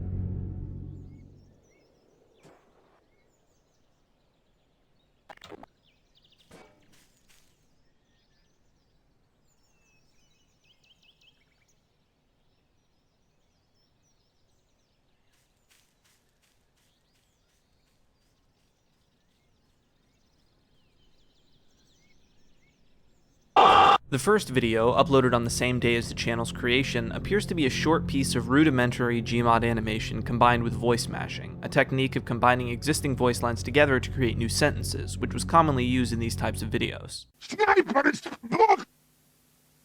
Read me. Aside from the rough nature making it slightly odd to watch, this type of nonsensical video was pretty prevalent in the Gmod animation scene, so nothing too surprising here. One thing to note is that it has this weird VHS filter on it for some reason. I honestly can't think of a reason for this, except that it is the first video in the series, and it was an early attempt to make the video seem spooky, which would be dropped later as the creator behind the series developed the idea further. There is then a 2-year gap between this video and the next. This video is where we really start to understand what's going on in this series. This is actually a shot-for-shot remake of an actual old Gmod animation video on YouTube from 2009, Sandwich's Spy. This video also has a VHS filter on it, but that is dropped directly after this video. It starts as a pretty similar concept to the last one, a simple Gmod animation based on nonsensical concept coming from voice mash dialogue. However, the end is where it breaks away from the original video. How could this happen?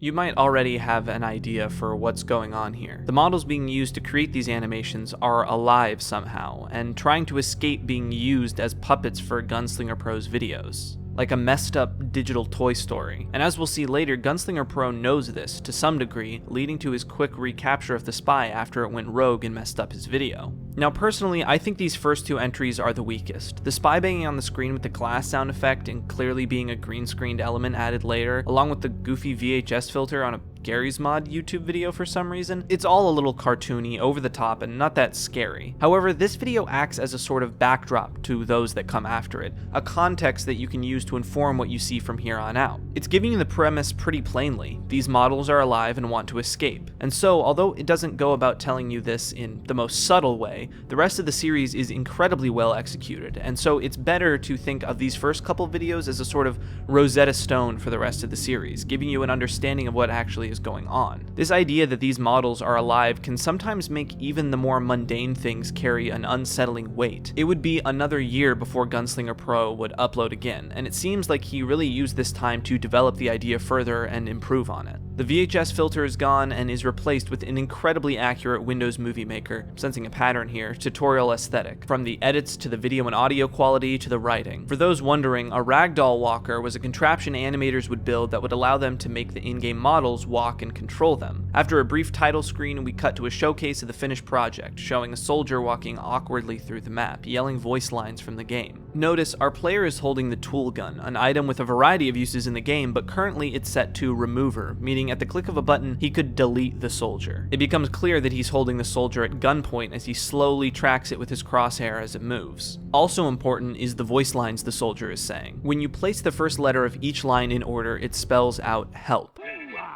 Each and every one of you will be sent home to your mama in a box. Last one alive, lock the door. Pain is weakness leaving the body.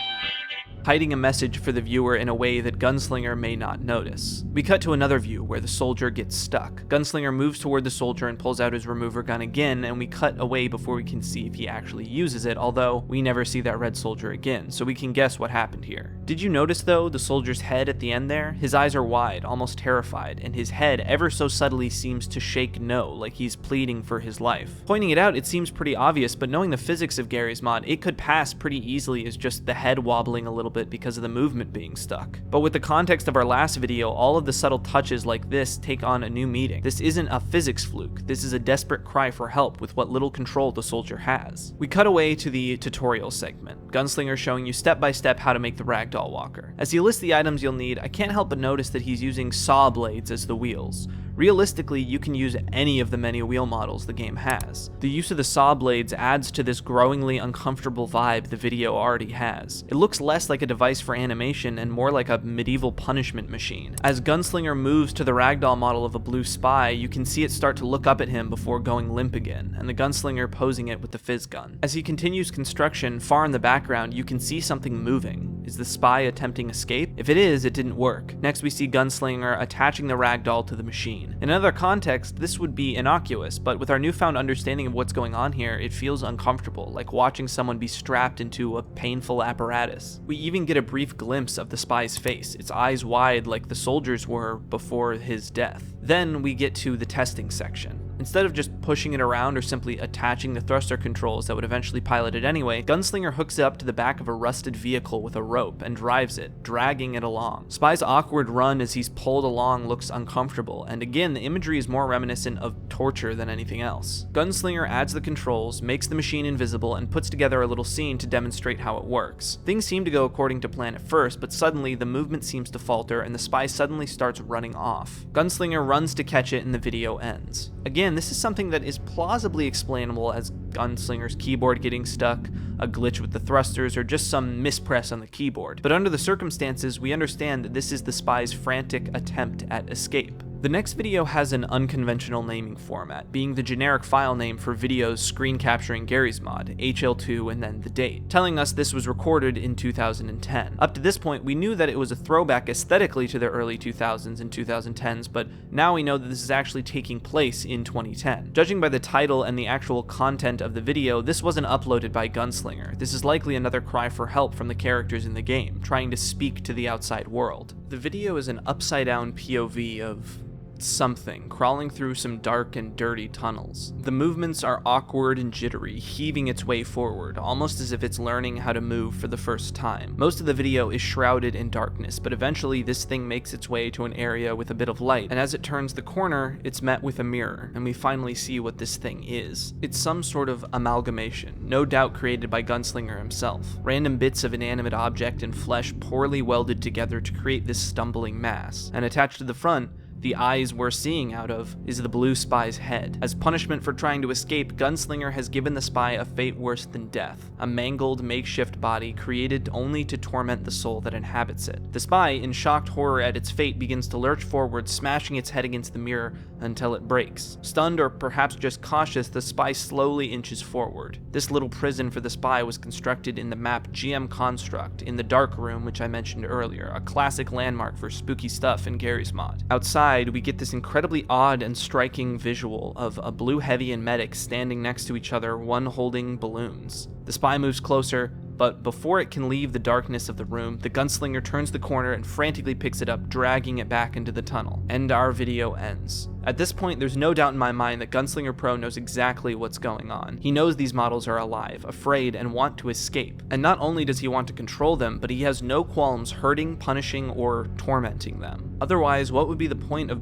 distorting the spy in such a way, or including the mirror so it can see what he's done? Gunslinger Pro has turned his Gary's mod worlds into a living hell for the mysteriously conscious and self-aware models that inhabit it. This one is pretty short and falls back into the nonsensical animation category. And it also has another example of something that would be odd by itself, but takes on a disturbing new angle when you realize the context around it. The Demo Man's voice smash lines introduces us as we then cut to an amalgam of Sniper's body attached to a sentry gun, being proudly displayed by the Red Engineer, who, remember, represents Gunslinger Pro himself. Even the sentry itself is just mashed up pieces of the destroyed sentry model, adding to the sense of grime and the crude aesthetic. Something else I realized while rewatching these is that we're looking at a sniper's body without a head, and in Sniper's book, we're looking at a sniper who is just a head. I'm willing to bet this is the same sniper. We then see a line of blue characters, who proceed to be mowed down by the sentry. Note, their heads are left limp, looking down at the floor, and they all have blood marks somewhere on their body already, as if they've already been killed and their corpses are being used as props. Similar to the Walker tutorial, this video is a Windows Movie Maker edited tutorial about how to create a fast sled on the sled build map, a Gary's mod classic that many players will remember. The goal was simply to create a fast sled and race it down the course. Many times this would be done with friends as a race, so it was pretty common to see tutorials online on how to create the fastest sled. The opening of the tutorial once again reinforces that the Red Engineer is being used to represent Gunslinger, and we can see that he's set up various models in the background. He adds 2 seats to the sled and places a heavy model in one of them.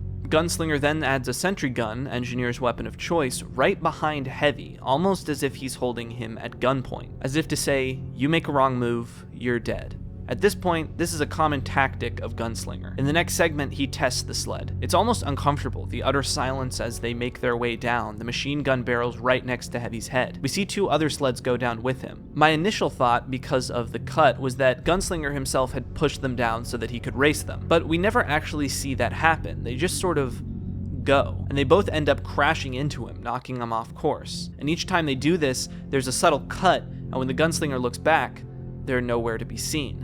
It's almost as if the characters in these sleds are trying to sabotage him, but obviously, he's the one with the remover tool. When they reach the bottom, Gunslinger gets out and looks away. And then this happens. Engineer is charged to team! Yes, you are good friend.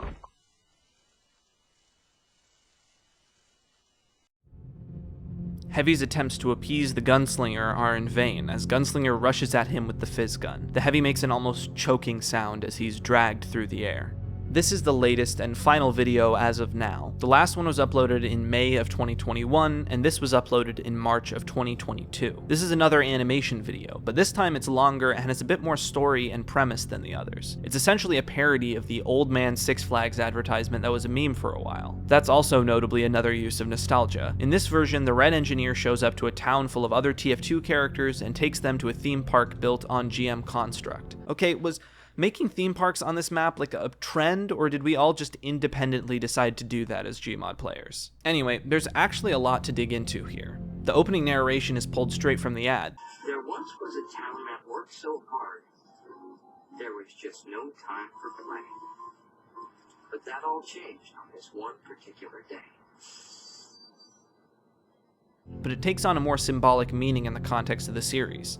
The models of the game lived relatively in peace until Gunslinger showed up one fateful day and changed everything. His arrival takes on a much more ominous feeling. It's even worth noting the fact that we're given the impression that the engineer built the theme park. Gunslinger came in and took the sentient AI into a world of his own creation. Also notice how the animation seems to differ. In the opening, before the engineer shows up, the animation seems oddly smoother, more realistic and natural. But the engineer's movements are clearly awkward and puppeted, and after he shows up, everyone has a sort of lifeless quality to them. At one point, we even see the Blue Heavy and Medic with balloons, calling back to the earlier video. I really love this. The imagery of them holding the balloons earlier was so striking and creepy, and the fact that it has a canonical reason for existing that actually makes sense is great. It seems that the HL2 video was made during the creation of this video, tying things together with a really cool payoff. It also feels creepy knowing that right behind them, the tortured spy amalgam is cowering in fear, if it even lived after the end of that video.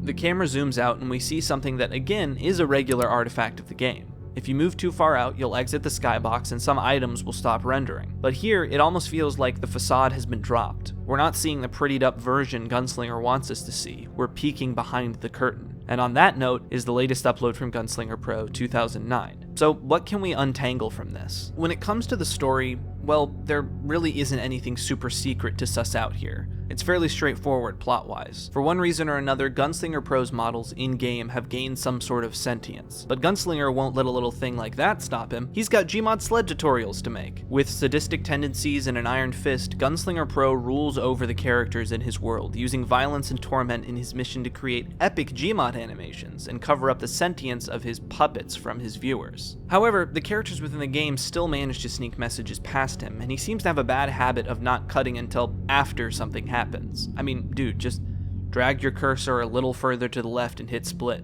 It's not hard. The thing is, I don't think the purpose of the series is to have a deep story or hidden lore behind puzzles and codes. The series is far more focused on presenting and incorporating a few different staple tropes and concepts in the horror genre in new and unique ways. I'd say the biggest one to point out is the "and I must scream" trope, as it's called on TV tropes. This being that a character or group is damned to a fate worse than death, and even the option of death is never given. While it appears some of the characters in the series likely get removed at some point, I get the feeling those were the lucky ones, because the plot really has so many parallels to the story that the trope is named after, I Have No Mouth and I Must Scream. This is a sci-fi post-apocalypse short horror story written by Harlan Ellison. An omnipotent computer has wiped out all but a few human beings. These few survivors are kept alive by the computer in order to torment them forever. In the end, one of the humans is able to kill off the others, offering them relief from the immortal misery, but in doing so, concentrates the wrath of the computer on himself. The computer transforms him into a sort of flesh blob, incapable of ending his suffering, and continues to torment him,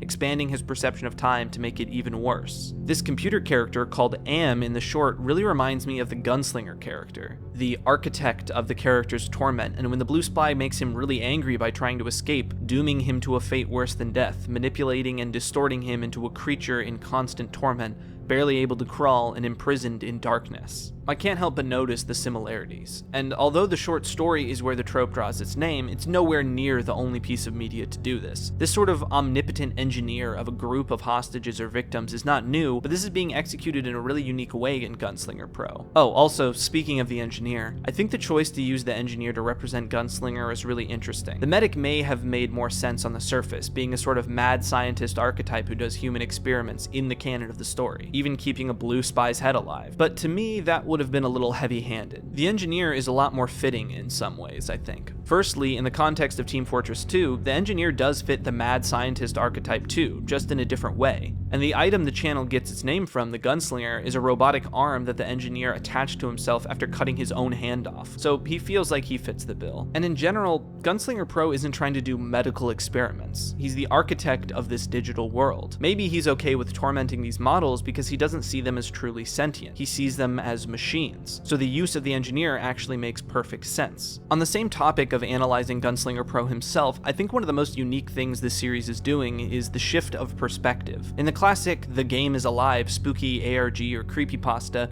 we see the player being afraid of the game. This haunted game or sentient AI becomes a villain, something that terrorizes our human protagonist. This even goes back to "I have no mouth and I must scream." The humans are tormented by this super intelligent computer. In this version of the story though, we're seeing this person cruelly rule over these sentient digital beings, these computers. He has all of the power and there's not really a way for anyone to fight back, puppeting them with painful machinery and removing them from existence, or worse, for acting up. And that doesn't then lead to some robot uprising like it might in another piece of media, at least not yet, making our viewpoint and human protagonist be the villain. The game being afraid of the player is genuinely such an interesting turn to take on a formula we've seen before that really makes it a new experience to watch. And I want to talk about some of the things that change your perception as you watch, but that's starting to move into more of the meta-analysis and talk about how it was executed presentation-wise, so let's move on to that. I think I want to start this section by going back to the start of the series and readdressing Spy is Sandwich. I have complicated thoughts about this as an introduction. As I mentioned, I think it's probably the weakest episode. It's so blatant and tensionless that it made me laugh out loud the first time I watched it. And make no mistake, the series does have a genuinely humorous element to it, which I'll get into. But Spy is Sandwich serves a really useful purpose, and I like how that purpose recontextualizes the series as you watch. It gets across the concept so clearly that you immediately begin to understand everything else that comes after it. With the background knowledge, everything you see takes on a new meaning, and I think that's a really cool way to explore it. It allows the rest of the videos to be more subtle and still make sense. So in the end, I think it makes the whole series stronger. There's something else about that video that I think makes it special in the series. It's a recreation of an actual video from 2009. This is something that people in the community may have actually seen back then. And finally, coming back to this theme of nostalgia, seeing that video again, bringing the sense of,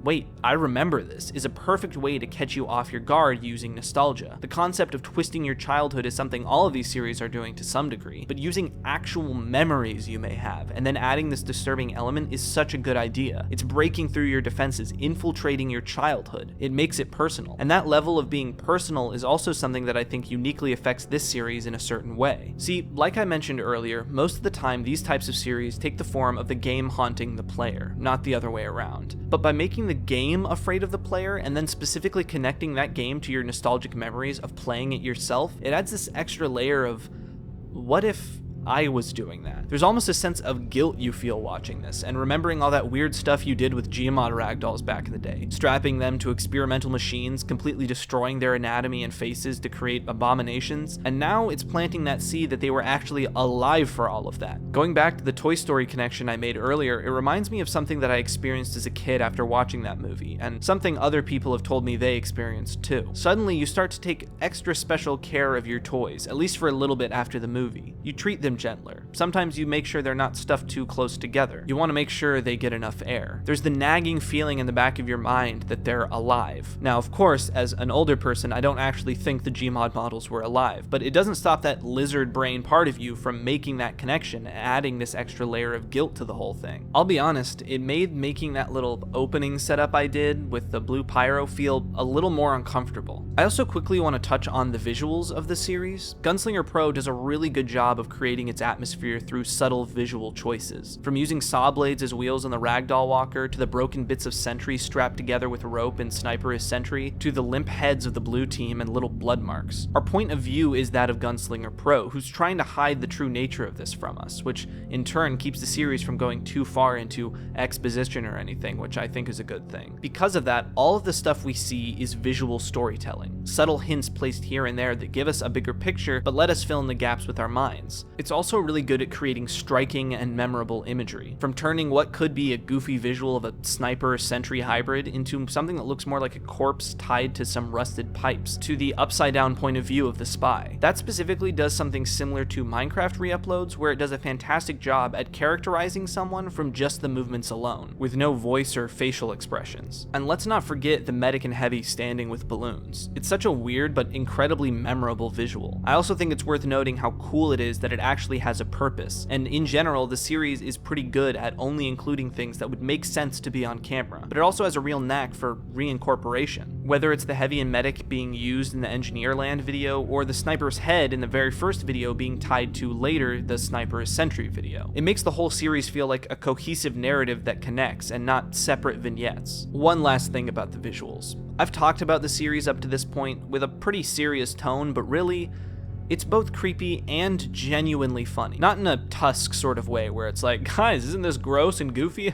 Although, strangely enough, Tusk has a similar and I must scream premise, but in a charming and wacky way. Like, despite the unsettling premise, it's genuinely funny watching the soldier awkwardly run around while Gunslinger holds him at remover tool point. The first time I watched through the series was filled with uncomfortable laughing the whole way through, because it is goofy looking. Gmod is a funny game, but there's the undertone to the whole thing that makes you feel bad for laughing, which in turn is another way that it makes you feel guilty while watching. And the thing about that I think is really great is that many of the contemporaries I've mentioned in this same sort of genre are really bad at being well-rounded entertainment. Human Centipede, Tusk, at least for me, it's not my cup of tea at all. Gore Shock loses its novelty fast, and then it just becomes gross. I'm not a huge fan of gross horror, personally. But Gunslinger Pro 2009 lets you experience that sort of concept, the hostage-turned-experiment or puppeteered victim, in a way that isn't just unnecessarily gross for the purpose of, that's uncomfortable to watch, right? It's genuinely funny, nostalgic, eerie, atmospheric, and captivating to watch all at the same time. It's a great piece of digital horror that I can't recommend enough, especially if you are or were a fan of Gmod or TF2. And there have been some other series following in the footsteps to check out too if you're interested, like Badwater Videos 2009. These are interesting in their own right,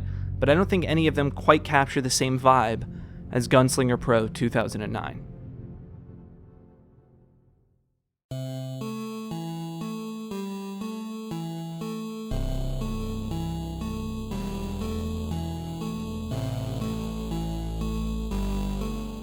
Flipnote.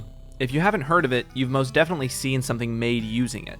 Flipnote Studio was an animation program created for the Nintendo DSi, released in 2008 in Japan and then 2009 in the US. It was surprisingly sophisticated and offered a fairly complete suite of tools needed to create flipbook-style animations. Nintendo also partnered with Japanese internet company Hatena to create an online service, Flipnote Hatena, for users to upload their animations to and share with others. Using a system of stars, users could rate each other's works, and it very quickly built a thriving community of artists and animators, some of which you'll still see have large followings here on YouTube. On May 31st, 2013, Flipnote Hatena would shut its services down, and over the following years, Flipnote Studio would slowly be phased out in an attempt to phase in Flipnote Studio 3D, a new version of the program for the Nintendo 3DS. Community members scrambled to save their animations, cherished childhood memories. Large projects like Sudomemo were eventually created, a fan-made replacement website for Flipnote Hatena to host Flipnotes. And on the anniversary of Flipnote Hatena's shutdown, May 31st, 2022, Sudomemo published a 12 terabyte archive of Flipnotes from over the years. But a couple months before that,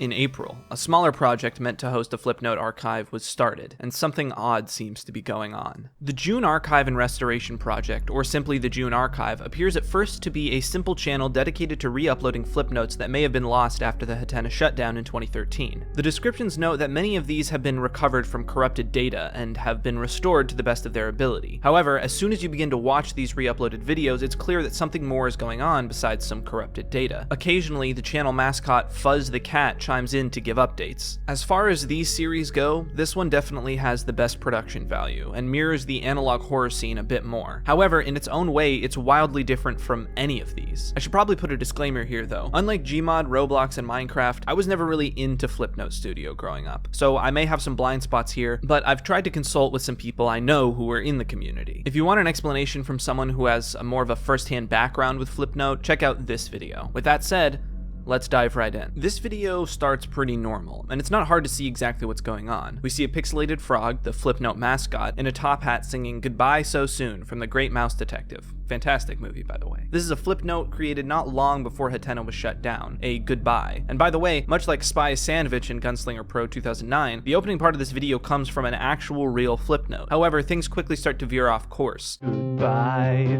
so soon. And isn't this a crime? We know by now that time knows how to fly. So here's goodbye, so soon. You'll find your separate way. With Time so short, time so short. Time so short, time. The video first seems to glitch on the word time, and then completely freaks out on the phrase "time so short." For the last few frames, we see the frog laying on the ground, and then an actual image of a real dead frog. It's also worth noting that the description mentions that the corruption of that data draws into question the authenticity of the files themselves, upload dates, and even the content of the videos. This is yet another video that starts as a direct rip from an old popular Flipnote, starring a Mario sprite. A fairly popular theme in old Flipnotes was using sprites, especially from the Mario games. Take a look in the kitchen. You can't find them. You can't find them. You can't find them. You can't find them. Your friends are no more. Where is everyone?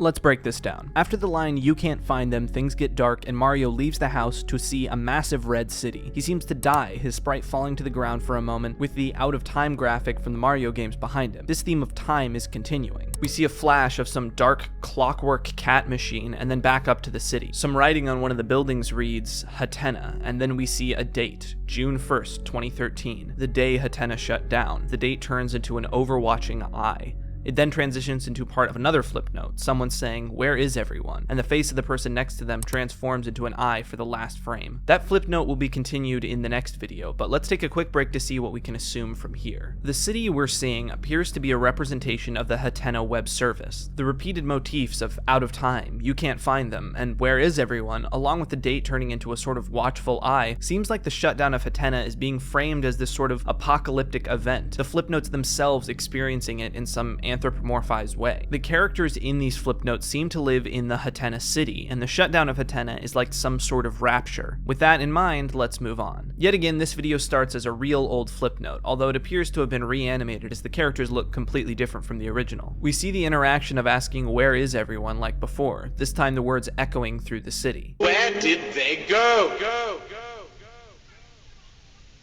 They grew up. They moved on. And you, why do you still live in the past? Get it. Get it. Get it. Alright, kid, here's your hot dog. This end transition moves into yet another flip note, which I'm guessing is the reason for the new redesign. We see this clockwork cat again, and the monologue seems to suggest that either the flip notes have all left after word of the Hatenna shutdown, or the users of Hatenna have all left. This video is an update from Fuzz the Cat about how the archive is going. It's a relatively standard thank you for the support video, but like all of these, things get weirder at the end. Fuzz asks us why we're here. Are we looking for something? Because he is. So maybe Fuzz and the archive in general isn't quite as innocent as it seems. Can you guess what I'm about to say about this one? This is also based on a real flip note. Kirby rolls add 10 stars, this being a reference to star begging flip notes from back then, and then a hand lurches from the screen, smothering Kirby and crushing him, squeezing a solitary star out.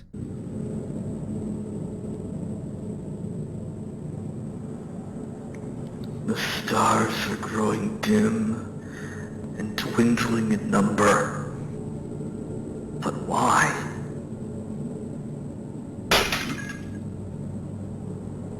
Something's not right. It seems there are more effects of this oncoming apocalypse for the world of Hatenna. The stars, either some kind of currency or an item containing some power, are dwindling and losing energy. The last remnants of stars before Hatenna users couldn't add them anymore. The video ends with a Ouija Wheel of Fortune, again a reference to the original flip notes, but notice that at the top, press to remember. There is special emphasis on the passage of time, the past, and memory. In this video, we have someone pull up to a McDoodle's drive-thru asking for a way out. He explains to the employees that they are all trapped inside Hatenna, and something is closing in that's going to kill everyone if they can't get out. We see that 27 minutes have passed, my guess being since Hatenna's shutdown. The employees argue for a bit amongst themselves before suddenly disappearing, leaving the customer alone. He looks up to the sky and sees an eye and face looking down from the sky. We see these letters and numbers appear, which are likely part of some code that we'll have to solve later. Also worth noting, a clock ticking can be heard throughout this video.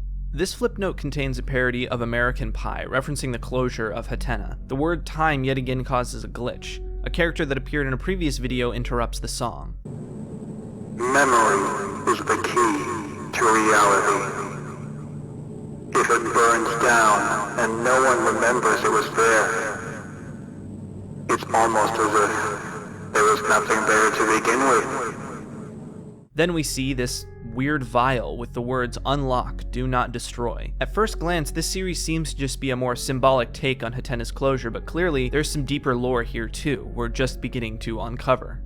Another update from Fuzz, this time on the anniversary of Flipnote Hatenna's end of service. Fuzz's phone interrupts him, and whatever he hears on the other side upsets him. Isn't nostalgia just the worst?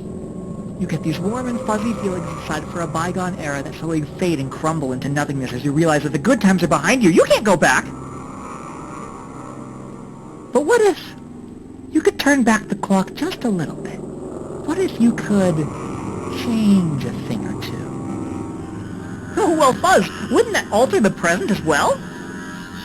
That's exactly the point. So, Fuzz's plans are becoming a little more clear, if only slightly. He's not just looking for something, he's literally trying to reshape our timeline. He also makes explicit reference to nostalgia here, which I think is pretty noteworthy, but we'll talk about that more in our deeper analysis. For now, you may have noticed the red flashes on the screen as he talks. These are a code that is actually part of a URL that leads to a hidden video. This video takes the form of a pretty common trend on Flipnote, DSi safety videos, teaching you how to properly care for your DSi. However, like all of these, the video takes a turn pretty quickly. An memory virus is a parasite that spreads from mind to mind and grows in strength as more and more people form memories surrounding it. The more hosts that remember the parasitical entity, the more stably it roots itself in reality, becoming more and more real each time it spreads. With enough hosts, the parasite may even gain access to the physical world and cease to be a concept or an idea. Usually, hosts will be unaware they are infected with a memory virus and will continue to propagate and spread the parasite to others. How to prevent the spread of a memory virus in 4 steps. 1. Isolate the source of the virus, keep it away from prying eyes. 2. Destroy all iterations of the parasite, visual, written, auditory, etc. 3. Inform potential hosts of their level of risk. 4.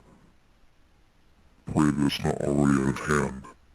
So now we've got even more shit going on. But there's one more thing. The description of this video reads, the team thought they could manage me. Now I manage them. Would you like to be a team member? Oh, who am I kidding? At this point, you already are. So what I'm gathering here is that Fuzz isn't actually just a stand-in mascot being made by people behind the archive. Fuzz is one of these memory viruses trying to manifest itself into reality. The people behind the archive were hoping they could use it to bring these flip notes back, but Fuzz ended up taking control. And it seems, just by watching these and knowing who Fuzz is, now we have become hosts.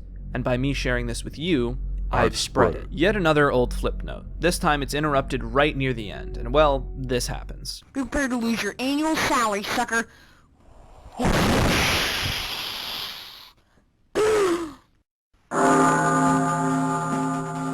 Transfer initiated.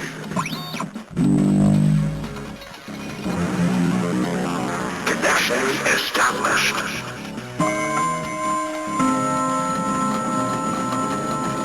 Begin temporal relocation.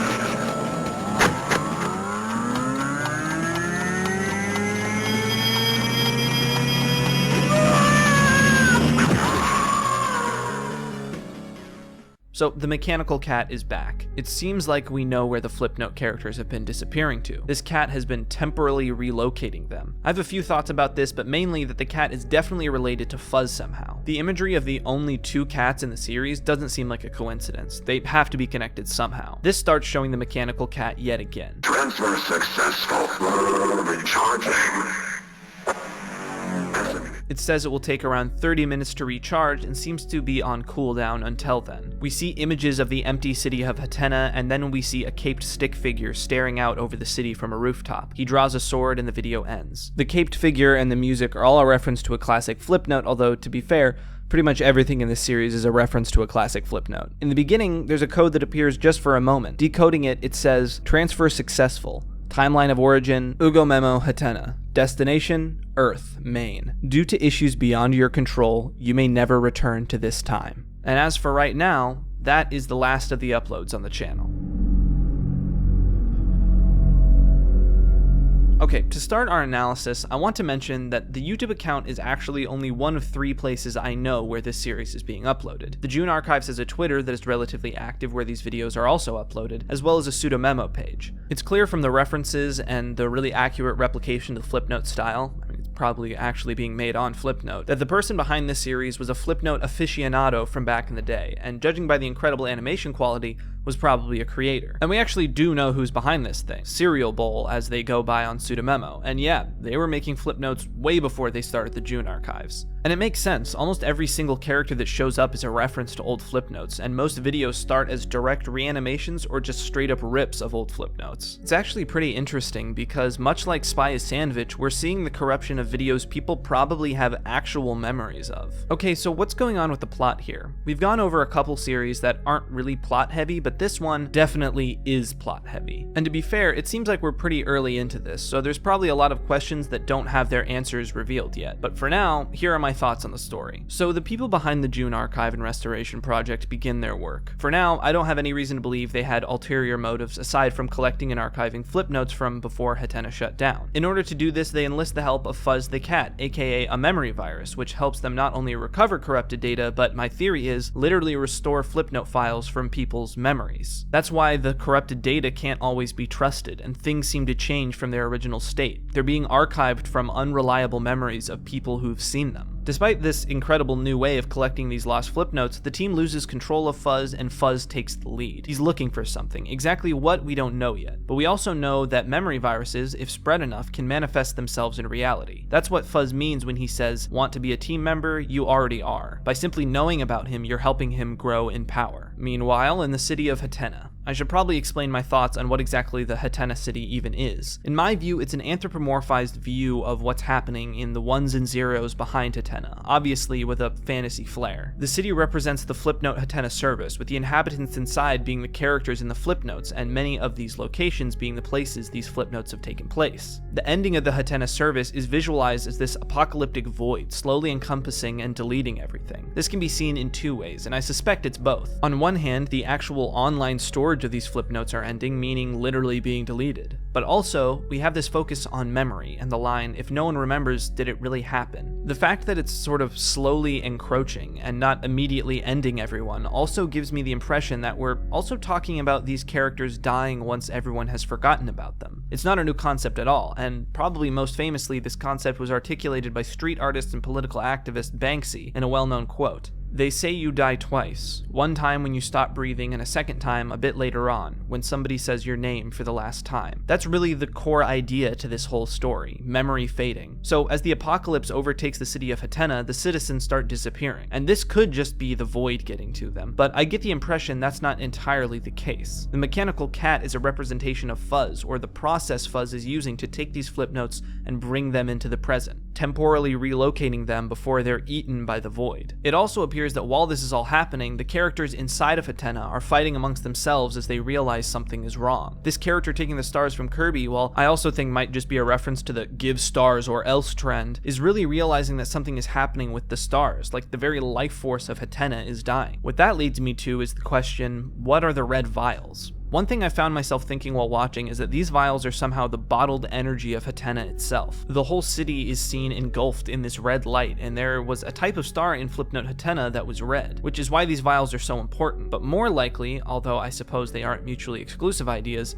is that these are powering the mechanical cat. Maybe because the cat is collecting so much of this energy, that's why the stars are losing power. But what is Fuzz looking for? What is the story of these characters aside from being their respective flip notes? What happens when Fuzz gets enough power to become real? These are questions that for now will have to go unanswered. Moving away from just a storytelling perspective, I want to talk about some of the really cool things this series is doing with its themes and concepts. Firstly, I think this series is the one that deals with nostalgia the most directly. Fuzz mentions the concept directly. Fuzz's whole goal seems to be bringing these memories out of our nostalgic past and into the present. But outside of that, we're looking at memories of our past as a whole. One common explanation for why the feeling of nostalgia exists is that it helps us build a coherent and continuous narrative around our lives. If we can only live in the present and things are constantly changing, what really makes you, you? By looking back on our memories, we build a sense of progress and identity. And what the June Archives explores is the fear of losing that. It's not just losing some old videos, it's about losing a part of ourselves. In that same vein of memories and our past, it makes great use of the fact that our memories are not infallible. Most of the time, your memory is off, even if just slightly from what actually happened, especially as time goes on. Memories become memories of remembering the event and not the event itself. And so, memories are not always reliable, which is one of the reasons eyewitness testimony is often criticized. What actually happened doesn't change, but what we remember does. How we perceive things is subject to alteration as time goes on. The series uses this in such an interesting way. This corrupted data, if I'm right about my theory of Fuzz collecting these flip notes from people's memories, are different from their original form because they're being taken from unreliable memories of people who watched them. By the time Fuzz can extract them, they've already begun to fade, like the memories themselves. The city's life force itself is waning, as it's only being held up by the people who remember it. It's such an interesting concept. The last thing I want to mention in this thematic section is the use of the memory virus, a being that is only brought into existence by people thinking about it. This idea has its hands all over the place in horror media. From horror classics like The Ring, where watching a certain tape will cause you to be attacked by an evil entity unless you show that tape to someone else, to the spammy world of horror copypastas that exist on the premise of, if you read this,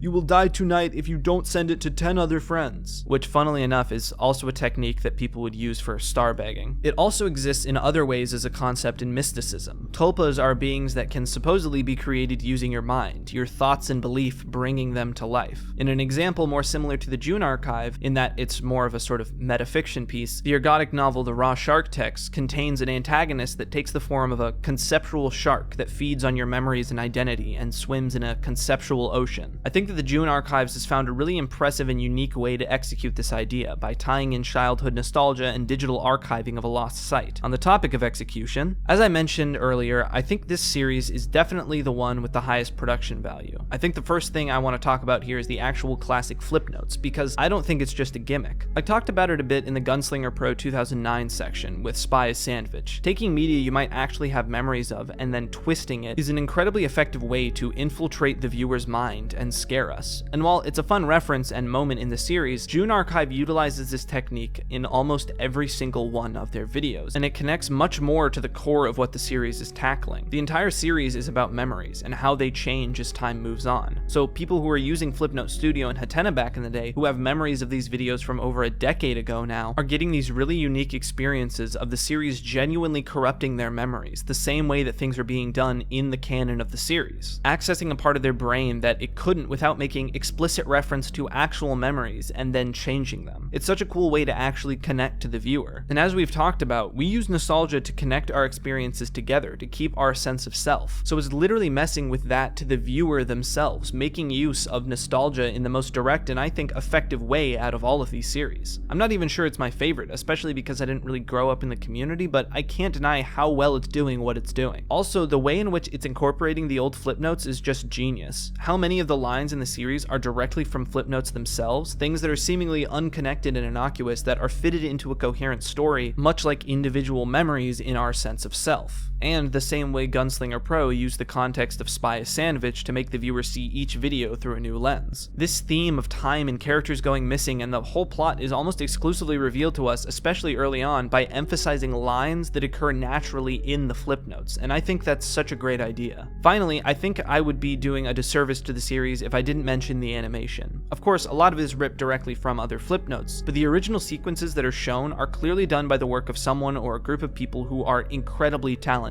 From the twisting clockwork machinery of the cat to the effects animation to the dynamic mannerisms of Fuzz the cat, the whole thing just looks great to look at. Of course, the high-pitched voices and stick figures, much like Gunslinger Pro, add a bit of humor to watching the whole thing, but it really is impressive to see how well it melds the charming aesthetic of Flipnote and the eerie atmosphere of the concepts and environments. But with that said, that's the last of the series we'll be talking about today. This has been sort of like multiple smaller videos, but I do want to spend a bit of time to explain why I think these series are related and what they mean for the future of ARGs, unfiction, and analog horror. So there are some of my favorite series I've been seeing come up out of this digital horror genre. In many ways they're very different, using completely different pieces of media and telling completely different stories. But at the same time, they're existing in the same space and have a lot of interesting overlaps, so I think it's worth taking a second here to cross-analyze them a bit.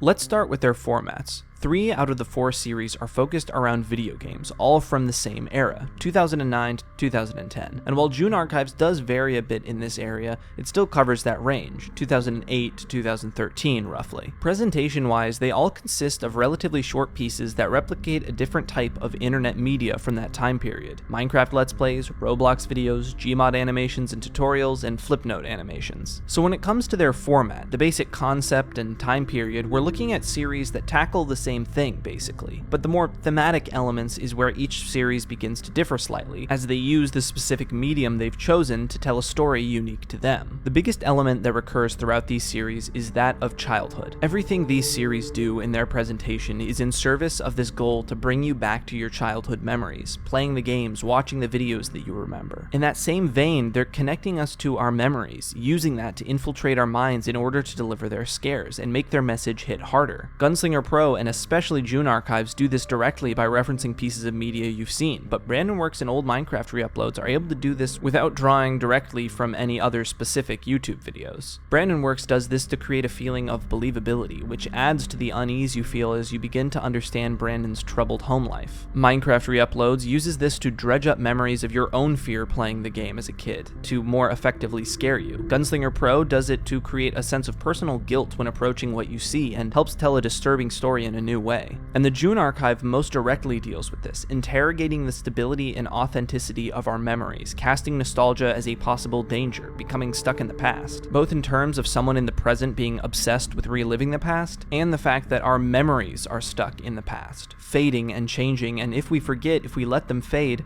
what becomes of them? I find this concept of building a series based around nostalgia so interesting. Not just throwing in, oh, I remember that references for likability points, but genuinely exploring the topic and building stories around our past. These collective memories we have about certain media at certain times. Again, a few years ago, that would have been the 80s and 90s, and that still is pretty prevalent in a lot of ways. But I think these audiences and creators, as they continue to grow up, and series like these get more of a footing, we'll be seeing a lot more digital horror. Again, a lot of people got burned out on analog horror pretty quick, and creators are trying to find new ways to evolve the genre. Maybe digital horror is the next step. We've already started to see this take some sort of effect. The Mandela catalog has multiple entries that follow much closer to the digital horror format versus VHS. I find it really interesting we're not just seeing digital horror replace analog horror, but incorporate it into it. And to me, that makes sense. Growing up in the early 2000s, my childhood is a mix. I still watched plenty of VHS tapes and played SNES games, but I was also introduced to YouTube while I was growing up, and the entire internet space. I played all these games, watched a lot of these videos. I think that as this newer generation starts to take up the mantle of creators, we're going to see digital horror continue to become an online horror staple. So, those are my thoughts on these 4 digital horror series and this whole new genre in general. All of these series are still ongoing to my knowledge, and there's no substitute for watching the series yourself, so I highly recommend you check all of these out. I made a bit of music for this video. I make soundtracks for all my videos, but a lot of the time there's just not enough to make sense to go up on Spotify, but if enough of you are interested in this video soundtrack, I might throw it up on Spotify, so let me know in the comments. Thank you all for watching, and I'll see you all next time.